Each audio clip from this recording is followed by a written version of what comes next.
사도신경 하심으로 신앙 고백하시겠습니다. 전능하사 천지를 만드신 하나님 아버지를 내가 믿사오며 그 외아들 우리 주 예수 그리스도를 믿사오니 이는 성령으로 잉태하사 동정녀 마리아에게 나시고 본디오 빌라도에게 고난을 받으사 십자가에 못 박혀 죽으시고 장사한 지 사흘 만에 죽은 자 가운데서 다시 살아나시며 하늘에 오르사 전능하신 하나님 우편에 앉아 계시다가 저리로서 산자와 죽은 자를 심판하러 오시리라. 성령을 믿사오며 거룩한 공예와 성도가 서로 교통하는 것과 죄를 사하여 주시는 것과 몸이 다시 사는 것과 영원히 사는 것을 믿사옵나이다. 아멘. 찬송 347장입니다.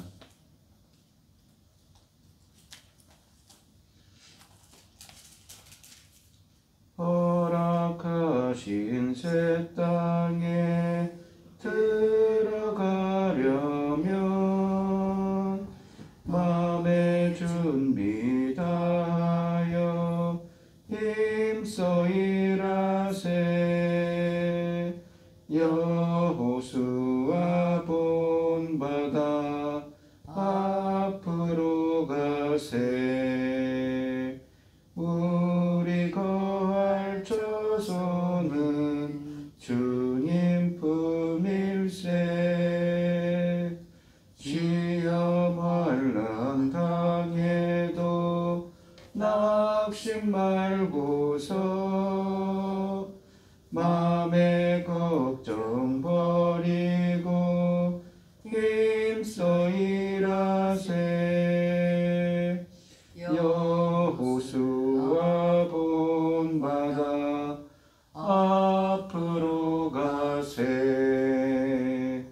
우리 거할 처소는 주님 품일세. 앞서 가신 예수님 바라보면서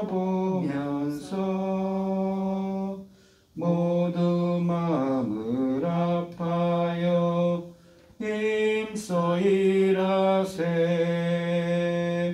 여호수아 본받아 앞으로 가세. 우리 거할 처소는 주님 품일세. 일할 곳이 아직도 많이 있으니 담대하게 나가서 힘써 일하세. 여호수아 본받아 앞으로 가세.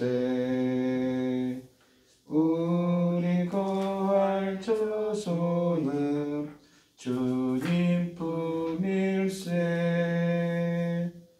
아멘.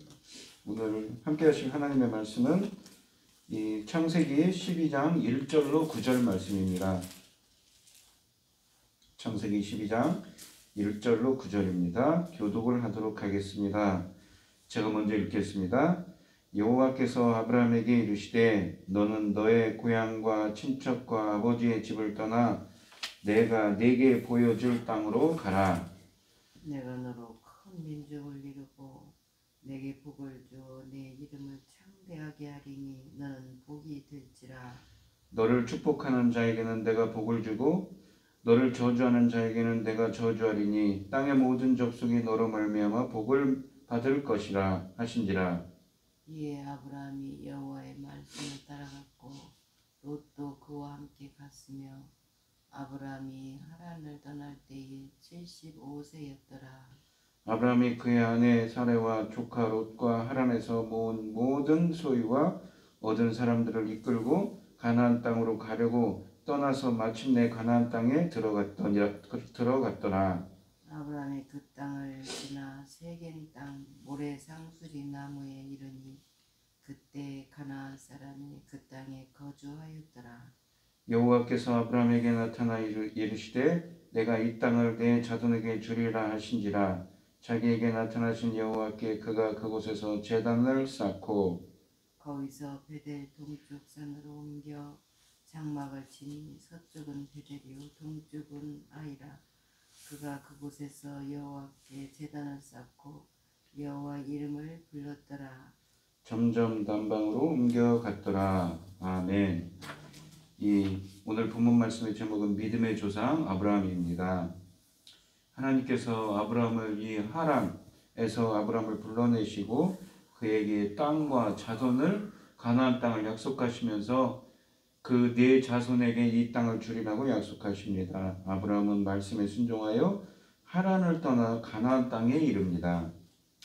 1절 말씀을 보시면 여호와께서 아브라함에게 이르시되 너는 너의 고향과 친척과 아버지의 집을 떠나 내가 내게 보여줄 땅으로 가라 라고 되어 있습니다. 이 가라라는 명령은 순종을 요구합니다. 아브라함은 그 명령에 순종하여 출발하였습니다. 신약의 히브리서는 약속의 땅을 향하여 출발하는 아브라함의 행동을 그의 믿음으로 봅니다. 히브리서 11장 8절에 보시면 믿음으로 아브라함은 부르심을 받았을 때 순종하여 장래의 유업으로 받을 땅을 나아갈새 갈 바를 알지 못하고 나아갔다고 말씀하고 계십니다. 이 갈 바를 알지 못하고 나갔다는 말은 무엇일까요? 그것은 당시의 상황에서 어떻게 가야 할지 얼마나 먼지도 모르고 그 험난하고 어려운 길을 나섰다는 것을 의미합니다. 갈대아에서 가나안까지는 너무나 먼 거리고 또한 그 사이에는 사막이 가로놓여 있습니다. 사막을 만나면 우회하기 위해서 빙 둘러가야 하지요. 그러한 낯설고 먼 길이지만 하나님이 지정하셨고 또 보여주신 그 확실한 땅을 목표로 아브라함은 출발해야 합니다. 또한 이 택함받은 아브라함에게 하나님은 그의 기득권, 그러니까 본토, 친척, 아비집을 포기하고 지시할 땅으로 갈 것을 요구하셨습니다. 이것은 오늘날 성도들에게 이 세상적인 가치를 버리고 주님의 뜻을 실천해야 함을 우리에게 가르쳐주고 있습니다.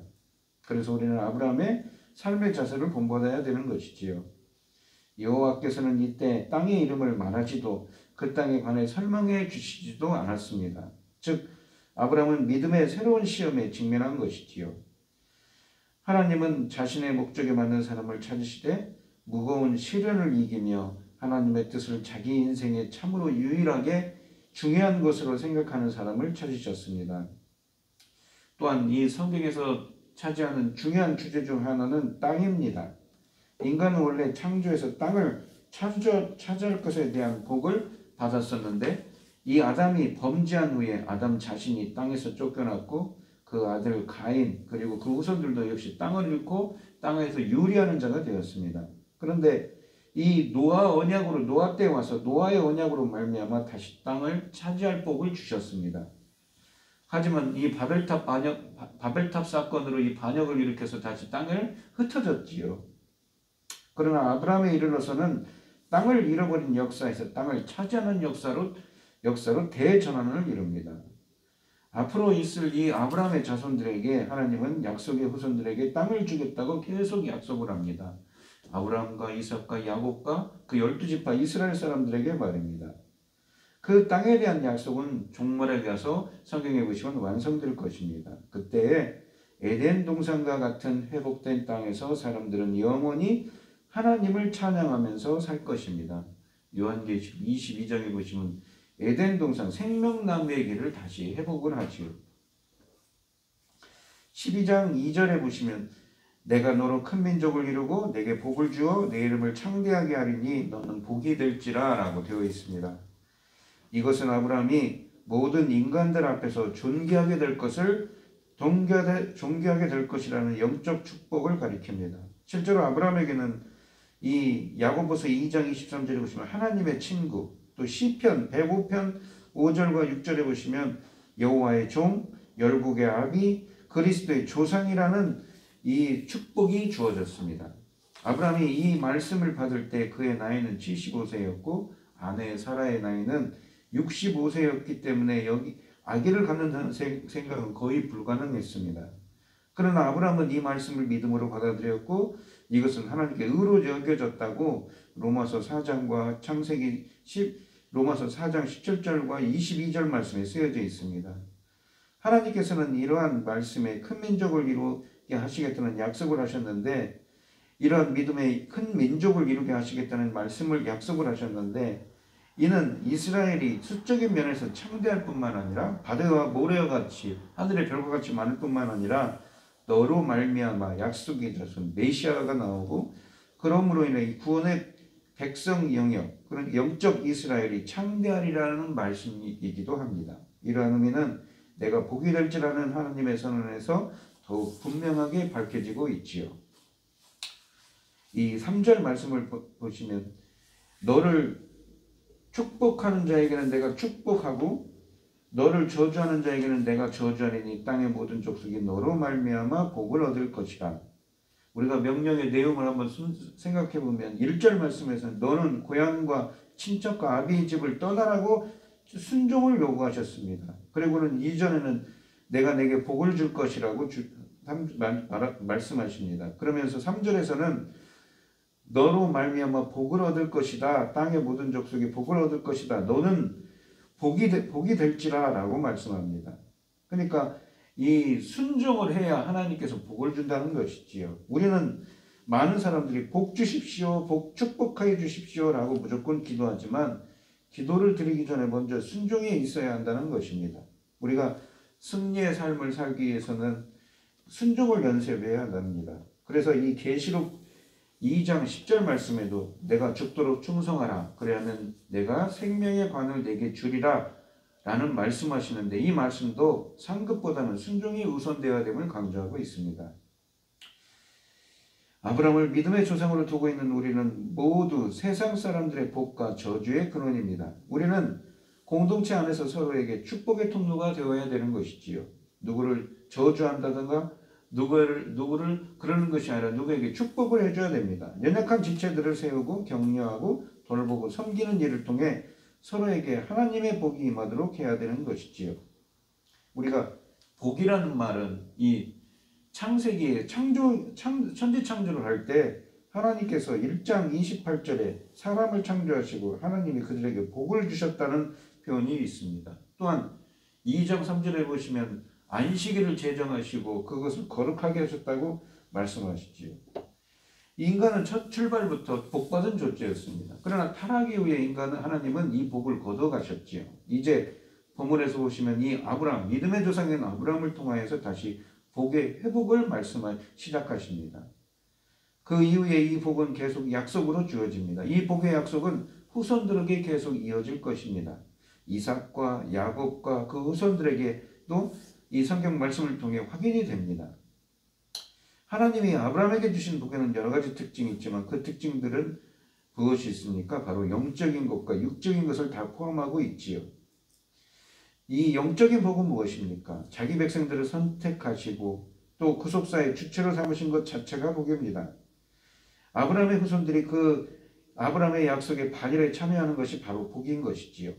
아브라함과 이삭과 야곱과 또 이 구속주인, 우리 메시아이신 예수 그리스도도 그 한 사람을 가리켜서 갈라디아서 3장 16절에 여러 사람을 가리켜서 말씀하신 것이 아니라 한 사람, 이 약속의 자손 한 사람 예수 그리스도를 가리켜서 말씀하셨다고 합니다.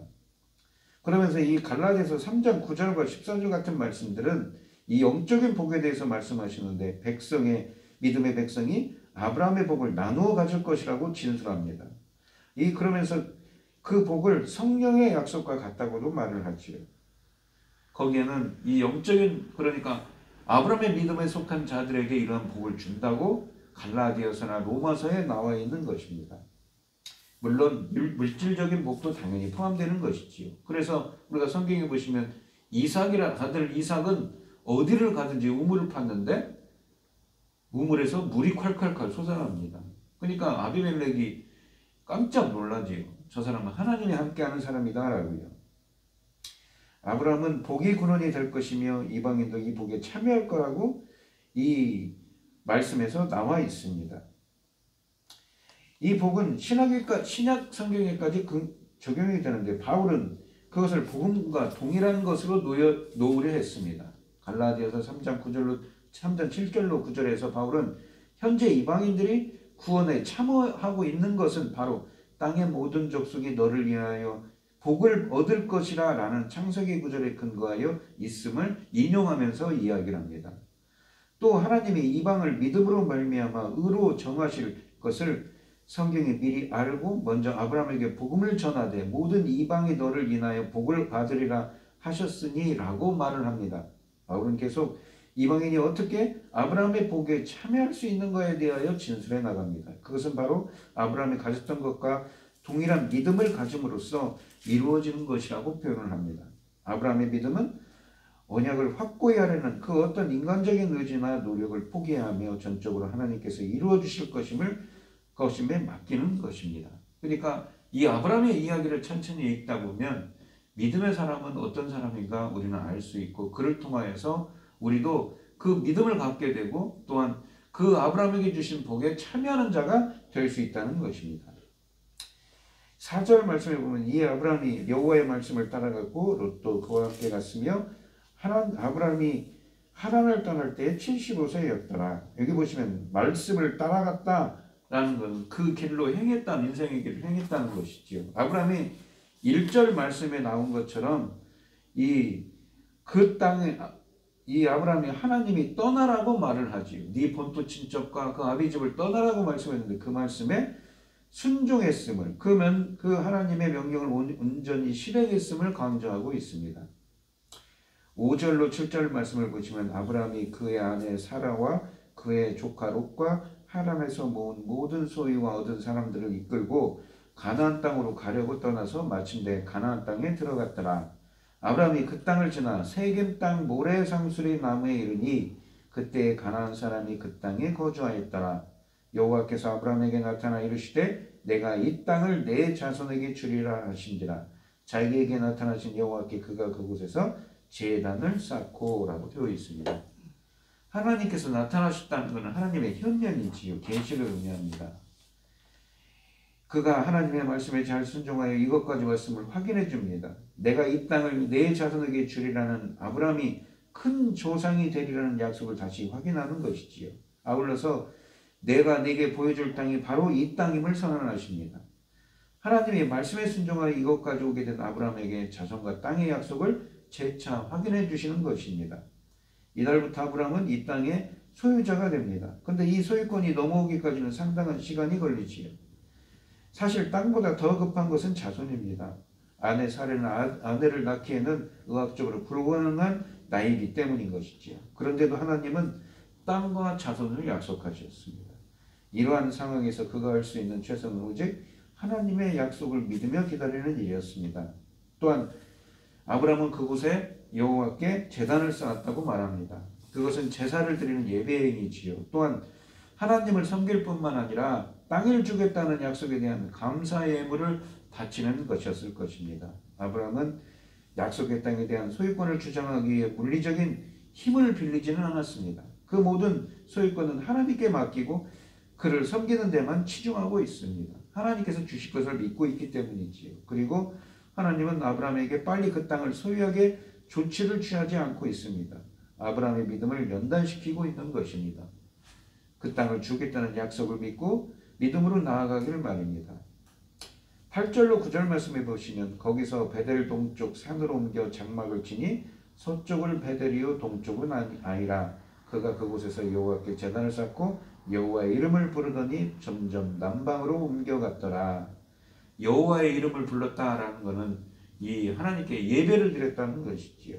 공적인 예배에 대해서 이야기합니다. 여기 보시면 이 6절부터 보시면 이 5절, 6절, 7절, 8절에 보시면 세겜이 나오고 여기 보시면 베델과 아이 사이가 나오고 또 남쪽 그 네게브라고 해서 사막 남방으로 갔다고 표현이 나옵니다.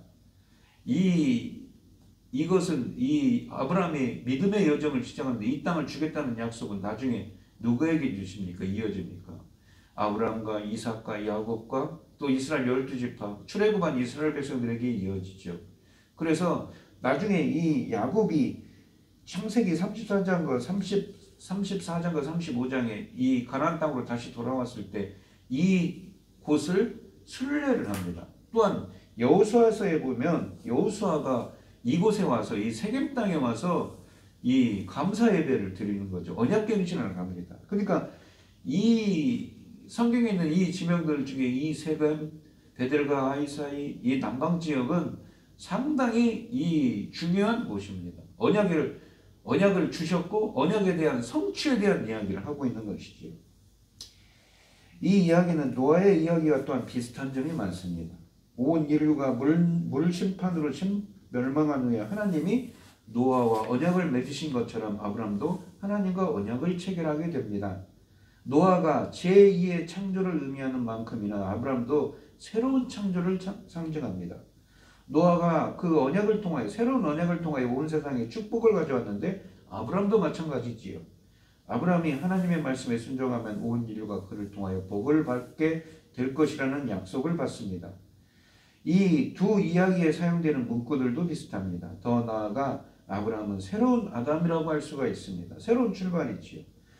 하나님이 아담을 통하여 사람들을 번성시키신 것처럼 아브라함을 통하여 주의 백성을 번성시키실 것이기 때문입니다.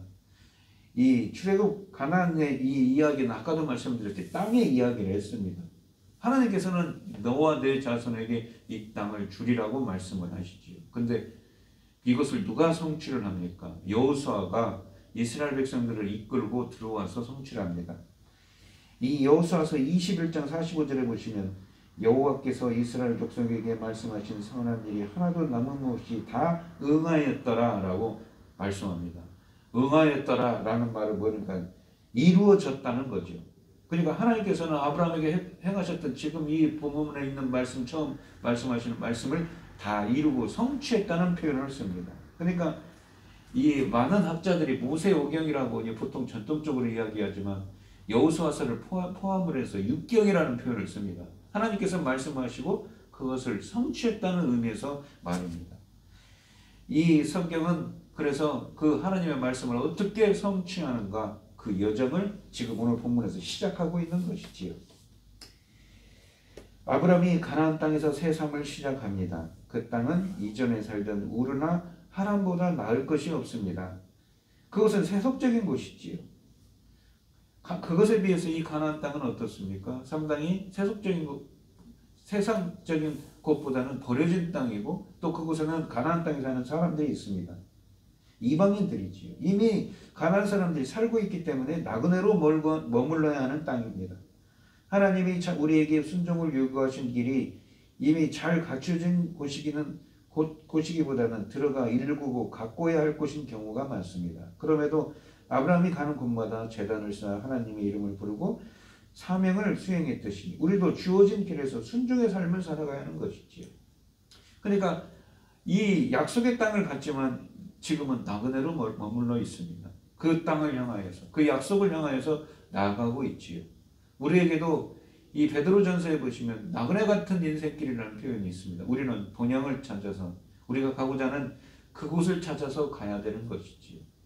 우리 성도님들도 어떤 기도 제목을 가지고 나오셨는지 그 나그네 길을 순종의 삶으로 아브람처럼 떠나라 했을 때 그곳에 가서 감사 예배를 드렸던 것처럼 순종의 삶으로 시작하는 우리 성도님들이 계시기를 축원드리겠습니다. 하나님 아버지 감사합니다. 오늘 주신 말씀에서 믿음의 조상인 아브라함은 하나님께서 내가 약속한 그 땅으로 가라 할 때 본토 아비집적 자기가 알고 있던 모든 것을 버리고 조카 롯과 아내 사라와 함께 그 길을 떠나갔고 그 땅에 들어가서 세겜 땅에 들어가서 주님께 감사 예배를 드리고 있습니다. 그 유서 깊은 세겜 땅에서 나중에 이스라엘 백성들이 수백 년 후에 엄청난 무려 300여만 명에 이르는 사람들이 들어가서 여호수아가 하나님께 그 말씀에 응하였더라 성취했다고 말을 하죠. 그 여정 가운데 여정을 지금 시작하고 있습니다. 아브라함에게는 그 길이 너무나도 나그네 같은 인생길이어서 자신에게는 이 길이 보이지 않았을지도 모르겠습니다. 하지만 그는 그 하나님의 말씀을 붙잡고 나아갑니다. 역사의 대전환입니다. 자기가 알던 것을 모두 버리고 하나님 말씀 따라서 일어났고 그 말씀에 순종한 자였지요. 이러한 믿음을 갖기가 정말 힘듭니다. 저희들도 하나님이 가라 할 때, 행하라 할 때, 해라, 가라 할 때 그 말씀에 순종하여 나갈 수 있는 믿음을 주시옵시고 온전히 하나님께 예배드리는 자로 순종의 삶을 살아가는 저희들이 되게 하여 주시옵소서. 저희들이 보는 앞길에는 하루가 천년 같고 천년이 하루 같은 주님 앞에서는 그것이 별일이 아닌 것처럼 보이지만 짧은 인생을 살아가는 저희들에게는 바로 눈앞에 보이지 않는 그 어둠의 길이고 정말 그 길은 그 인생길은 정말 척박한 길입니다. 하지만 아브라함은 믿음을 가지고 나아갑니다. 말씀을 붙잡고 나아갑니다. 저희들도 그 말씀을 붙잡고 나아가는 믿음을 주시옵시고 저 본향을 향하여 나아갈 수 있는 촛대를 향하여 나아갈 수 있는 저희들이 되게 하여 주시옵소서. 이 모든 말씀 거룩하신 예수님 이름으로 기도합니다. 아멘. 오늘 이 시간 주님의 은혜에 감사드리며 우리 김혜순 권사님 주 안에서 건강 지켜주시옵소서라고 주님께 감사의 물을 드립니다. 이 시간 하나님께서 주신 많은 은혜와 사랑에 감사드리며 귀한 예물을 드리는 손길이 있습니다. 드려지는 손길마다 주님께서 기억해 주시고 이 간과 기도에 귀 기울여 주시고 응답하여 주셔서 하나님의 기뻐하시는 뜻을 향할 수 있도록 인도하여 주시옵소서. 오늘 하루도 주님의 온전하신 인도하심을 구합니다. 기뻐받아 흠명하여 주실 줄 믿사오며 이 모든 말씀 거룩하신 예수 그리스도의 이름으로 기도드리옵나이다. 아멘. 하늘에 계신 우리 아버지여 이름이 거룩히 여김을 받으시오며 나라의 마옵시며 뜻이 하늘에서 이룬 것 같이 땅에서도 이루어지이다. 오늘날 우리에게 일용할 양식을 주옵시고 우리가 우리에게 죄 지은 자를 사하여 준 것 같이 우리의 죄를 사하여 주옵시고 우리를 시험에 들게 하지 마옵시고 다만 악에서 구하옵소서. 대개 나라와 권세와 영광이 아버지께 영원히 있사옵나이다. 아멘. 오늘 주신 말씀 가지고 기도할 때요 우리들도 비록 눈앞에 보이는 현실이 정말 척박하고 어렵더라도 하나님께서 가라 행하라 그 말씀 따라서 아브라함이 순종했던 것처럼 저희들도 순종의 삶을 살게 해달라고 간절히 기도하시고 코로나19로 어려움을 당하신 성도님들과 각자 기도 제목을 가지고 주여 삼창하시면서 통성으로 기도하도록 하겠습니다. 주여 주여 주여. 아버지 하나님 감사합니다. 오늘 주신 말씀에서 아브라함 베드로 조상인 아브라함은 자기 본토 친척 아비 집을 떠나서 자기가 알고 있던 곳을 떠나서 주님의 약속의 땅으로 출발을 했고 그곳에 가서 감사 예배를 드리고 있습니다. 바로 주님께 감사 예배이시고 그러한 언약을 주신 말씀을 따라서 쫓아가는 말씀을 주신 그 하나님께 감사 예배를 드리고 있습니다. 정말 평범한 사람은 행하기 어려운 믿음의 여정을 행하고 있는 것이 아니라 그래서 믿음의 조상인 거예요. 저희들도 주님이 말씀하시면 네 알겠습니다 하고 그렇게 주님의 말씀을 온전히 실행하는 자가 되게 하여 주시옵시고 아브라함의 믿음의 자손들에게 아브라함의 그 믿음을 본받아서 믿음의 우선들로 불러줄 수 있도록 아브라함 같은 믿음의 사람들이 될 수 있도록 저희들을 붙들어주시고 함께하여 주시옵소서. 당근에 같은 인생길입니다. 눈앞에 보이는 현실은 정말 어렵고 힘듭니다. 경제적으로도 또 많은 사람들이 병마와 싸우고 있으세요. 주님께서 붙들어 주시길 원합니다. 주님이 주시는 그 말씀을 따라서 붙잡고 나아갈 수 있는 믿음을 주시옵시고 주님이 주실 그 축복을 복을 상속하는 자들이 되게 하여 주셔서 아브라함에게 약속한 복을 상속하는 자들이 되게 하여 주셔서 저희들도 촛대를 향하여 본향을 바라보고 나아갈 수 있도록 주님 붙들어주시고 함께하여 주시옵소서. 오늘 각자 기도제만 하고 나아갈 때에 주님께서 이 간과 기도에